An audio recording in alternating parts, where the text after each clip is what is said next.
ئەچین لە لای ئەم تەورەمێوارەی کورسات مەگەزین و باس لە گرنگی کتێبەکەین و بەتایبەتیش بابەتی وەرگێڕان کە بەڵێن بابەتی نووسین بابەت جیاوازە و هەندێک جاریشەیە ئێمە لەڕێی وەرگێڕان و ئاشنابین بە بەشێک لە مێژووی وڵاتانی دەرەوە، بەڵام هەندێک جاریشەیە کەسایەتی هەرە دیارەکانیش لەڕێی وەرگێڕانەوە پێیان ئاشنابین و ئەرکی وەرگێڕانی یەکێکە لە ئەرکە هەرە قورسەکانی نووسەر کە زۆر جار هەیە قورسایەکی زۆر و هەروەها کاتێکی زۆریش پێویستەکە کە بۆی چەرخان بکرێ. ئەمڕۆ گفتوگۆکەم لەسەر بڵاوبوونەوەی دوو لە کتێبەکان کە کاری وەرگێرانە لە زۆر بەڕێز مامۆستا خالید مەجید فەرەجەوە کە بەڕێزیان نووسەرن و هەرێک لێمە ئاشناین بە نووسینەکانیان و بەتایبەتیش بە کارە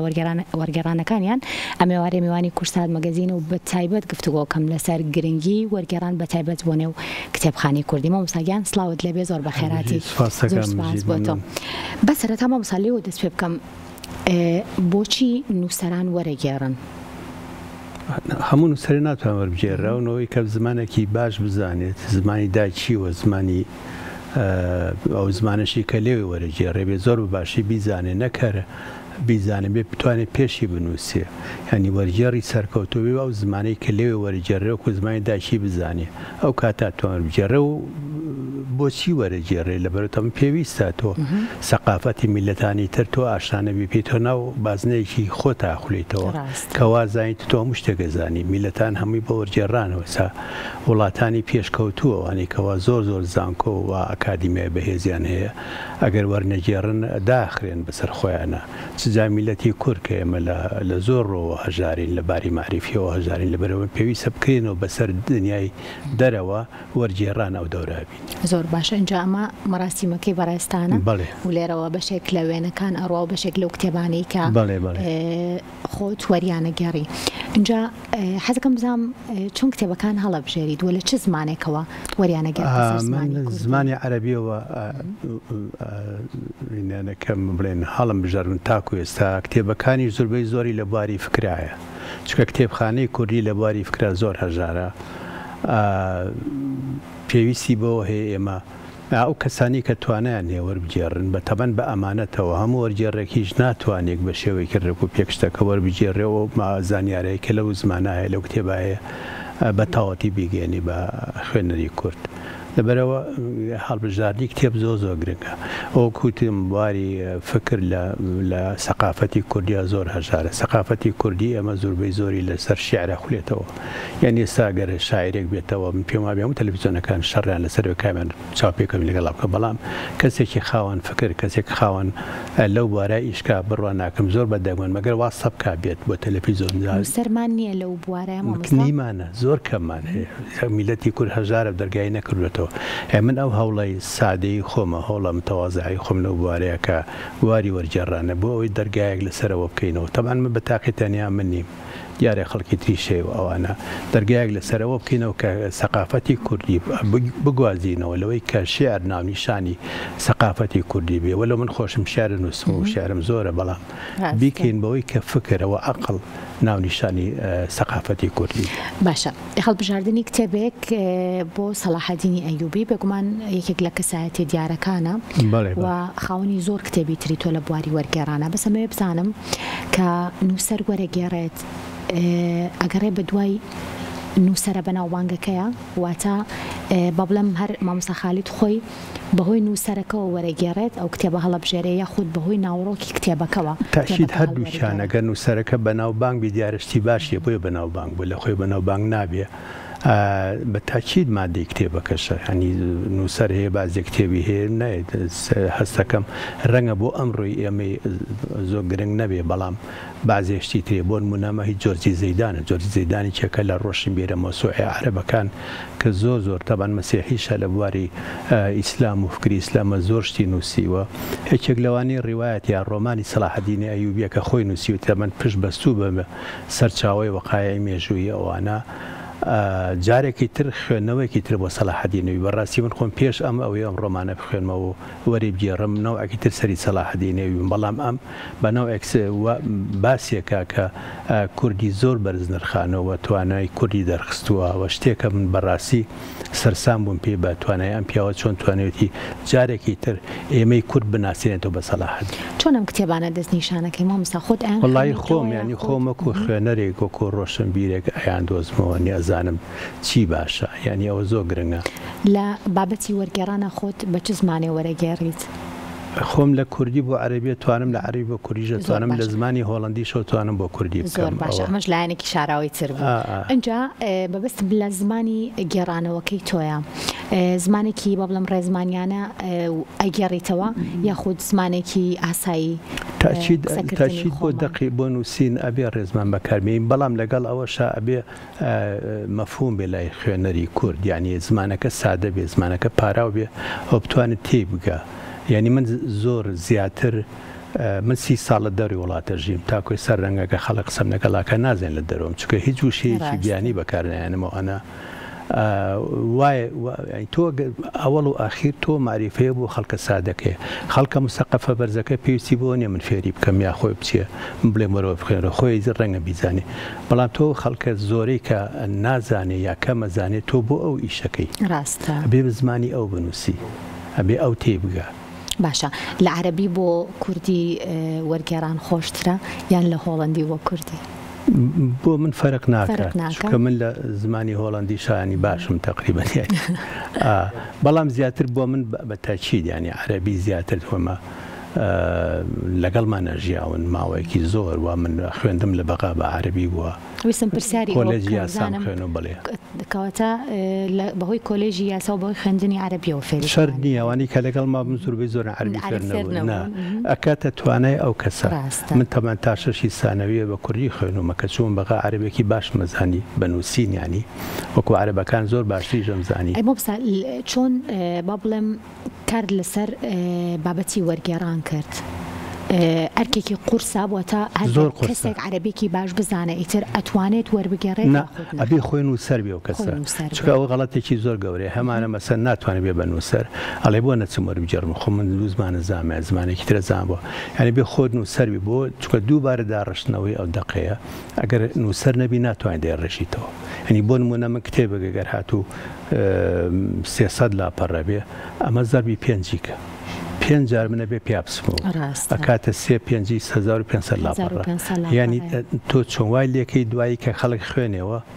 وا نەزانانی نەزان لە زمانێکی تر وەرگێڕاو گرەیەکی تیان نەمێنێ کە وا بزانین لە زمانێکی ترەوە هاتووە ساوشتانی من کە وەرێگێڕم خەڵک هەمووی لەڵێ وازێن بە کوردی نووسراوە ئەمە ئەوەیەکەوە تۆ هەم خۆ دەبێن و سەربی ئەمە زمانەکانیش باش بزانی و ئەبێ ئەو زمانشی کە لێوی وەرەگێڕ بتوانی پێی بنووسی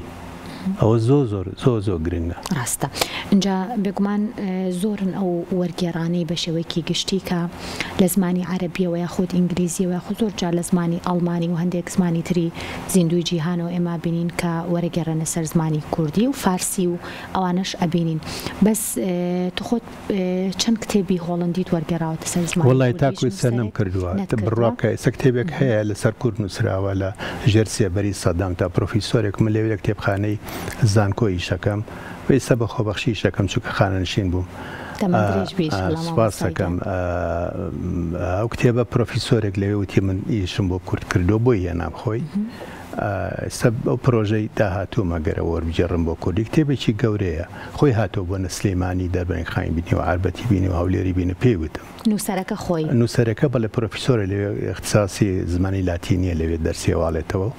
کاتی خۆی هاتوو کتێبی لەسەر کورد نووسیەوە ئەوم دانا بۆ پرۆژەیەکی داهاتوو بەڵام کێشەیەمە ئەوەیە بەڕاستی مەکە لەو بۆرە ئیشەکەین هیچ داهاتێکی بۆی مەتیانێ بە هیچ جۆرێک وە شوێنێکیش نییە ینی کار ئاسانیمان بۆ بکە بواە مەسەن لەم بوارانە ئەم جۆرە وەرگێڕانە ئەوایە دام و دەستگایەکە بۆ لانی کەم ئیشەکە حسابێ خۆمان بە دوایە بگەڕین کێ بۆمان چاپەکە و بەڵێن بە قوربان بە ساقی بین بۆی کەەوە هیچمان ناوێ بەس بۆمان چاپکە وای لێ هاتۆ ئیشەکە بەڕاستیانی کەواتە گەر لە زمانی هۆڵندیەوە چاوەڕێ بین کتێبێک بەم نزیکانە وەرگێڕێتە سەر زمانی والله کاتێوێ طبعا ڕۆژی دە ساعتی خوێندەوە مامۆستا بەڵێ ڕۆژی دە ساعتی شەوێ هەر کتێبێک وەربژێڕێ پێ من چواری بیانی هەڵەسم تاکو هەشتاشە چم بۆ ئیش دوای داوامێم ینی ڕۆژی 3 جار بەو بەشا چیتەوە کە وەری جێڕاو کاتە 8 ساعتیش ڕاستە ینی تەمان بێ بەرامبەریش ئەرکی وەرگێڕەکان هەمیشە قورسترە وەک لە نووسی بەخوا هەمووی ناهەیە بە گۆگڵە بە گۆگڵای کە سەرجۆلای تێشکێنێ ئەو ئەیبینی لە بازار پڕە لەو جۆرە وەرگێڕانە ناڵێم هەمووی هەیە دڵسۆزی شتەکەوە هەیە نایزانێ کاتە گۆگڵەوەی تر بخۆی باشە ئەگەر کتێبێک بە بڵم جیا لە ئەو دوو زمانە جیاوازەی کە زمانی هۆڵندی و زمانی عەرەبیش تۆکە خۆت زۆر بە باشی ینی ئەیانزانیت و ئەتوانیت تەنانەت کاری وەرگێڕانیشی پێ بکەیت ئەگەر کتێبێک باش بێ سەرچاوەیەکی گرنگ بێ بۆ ئەوەی خوێنەری کورد بخوێنێتەوە بەڵام بێژگە لەو دوو زمانە بێت پێشنیارەکەیت یا خۆت وەریەگێڕیت لە زمانی دووەمەوە بۆ خۆم زۆر قوتە بەسەر زمانەکانشکێ نەقەلێ و چکە بێت تێبگەی لەو زمانەکار وشە سازی نیان تۆ وشە بە وشەیسە بعضی وەرجێڕ هەیە فەرهەنگی داناوە من بە فەرهەنگ وەرگێڕان سەقەت دەرەچێت چکە تۆ وشەکە بە تاقتەنیا فەرهەنگ ماناکەی دەیاتی بەڵام لە ڕێڕەوی ڕستەکانەوە ئەکیترە تێگەی ئەیمە مەسەنم کتێبە قورسانە وەرجێڕم واری فکرە لە بۆ نخبیان نووسیوە تەمان هەموو عەرەبێکی شتەی ناگە بەڕاستی من فەرهەنگ بەکار ناهێنم خۆت هەر دوو زمانەکە بە باشی دەگمەند فەرهەنگێک مەگەر بە وشەیەکی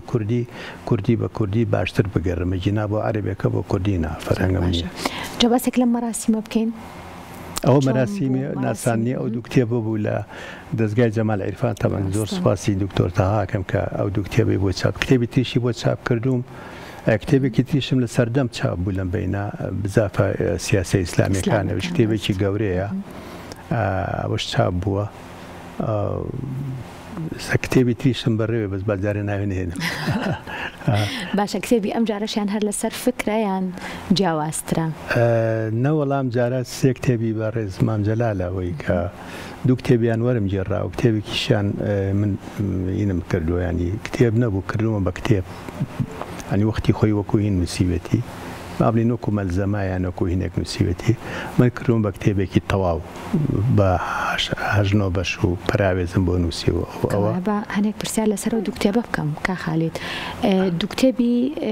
لەسەر بەڕێز مام جەلال ئەو دوو کتێبە وەرگێڕاون لە زمانی عەرەبیەوە خۆی هەر بە ئەسڵ بە عەرەبی نووسیوە بەڵێ کتێبی گرنگنەوەوانە لە بواری هەم لە بواری فکران هەم لە بواری مێژووی سیاسی کوردان هەم لە بواری زۆر شتانیانی کتێبێکی زۆر دوو کتێبی زۆر گرنگنەوەوانە باشە بەڵێ کتێبی سێمیان کوردایەتی ئەویش ئەوە خۆی بە کوردی نووسیوێتێ وڵی لە سەردەمەیترەوە لە ژێر دیزاینەوەوانایە کەواتە ئەوەی نەماوە هەندێکی نزیکە نەوەڵاوانەی نەما زۆر باشە بابەتی فکر بابەتێکە کە هەمیشە لەگەڵ وەرگێڕانەکانی توایە بۆ خوێندنەوەی خۆشت هەر بەو شێوەی بەڵێ بە تاکید ڕۆژانە من لانی کەم 5-6 ساعت ئەگەر بەینیژم بە هێدفۆن گوێگرم لە یوتیوب بابەتی فکری هەیە لەبارەی فەلسەفەیە لەبارەی ئاینە لەبارەی فکرە بەگشتی لە بواری ڕۆشنبیری گشتیە ئەبێت تۆ بەردەوام ڕۆشنبیر ئەوە نییە بڵێ من ئەمە ئەزانمەوە نازان بێت لە هەموو شتێک بزانێ نی ڕۆشنبیر ینی ئەڵێ ڕۆشنبیری چیا لە چوونە دەروێ لە بواری اختصاص ئەی تۆ اختصاسەکە چییە بڵێن تۆبە ئەبێت چیتە دەرەوە لە بوارێت تۆ پشتی تر بزانی ئەنی هەر کەسێک ئەگەر دکتۆرێک ڕۆشنبیر نەبێ نەشتەگەرێکەشی جوان ناکە هەر ڕەسامێک ڕۆشنبیر نەبێ پێشکەشکارێکەکە ڕۆشنبیری یان باکراوندێکی یا خەلفیتێکی ڕۆشنبیری تەواوی نەبێ ناتوانانی شەکەی خۆی زۆر بە جوانی بکە ئەو مستەوەی کە ڕسمەگرێت بە هەمان شێوە هەموو کەسێک ڕۆشنبیری ئاسۆ فراوە نەکات ئاسۆی تێگەشتن و ئاسۆی بیرکردن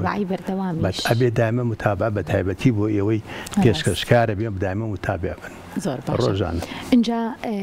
بابەتێک کە من لێرە بینیم ئەویش کتێبێک کە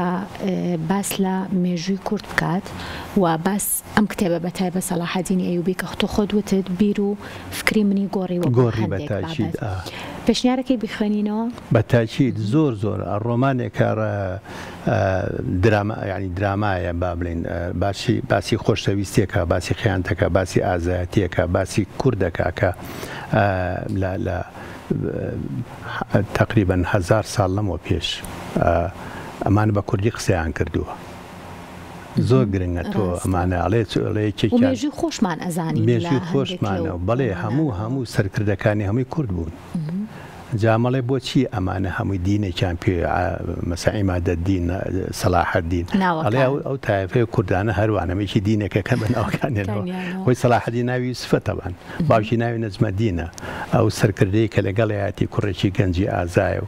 ناوی عیمادەدینە هەمووی ئەو دینانیان پێوە بەتایبەت گێڕانەوەی مێژوو با بڵێم ئەرکێکی زۆر قورسە وەکو ڕۆمانێک نییە کە نووسەر خۆی پاڵەوانێکی بۆ دابنێت شوێن و کاتی بۆ دابنێت و خۆشی پاڵەوانەکە بگەڕێنێت بە دنیایەوە کۆڵێن لە شەرقەوە بات بۆ غەرب بهێنێت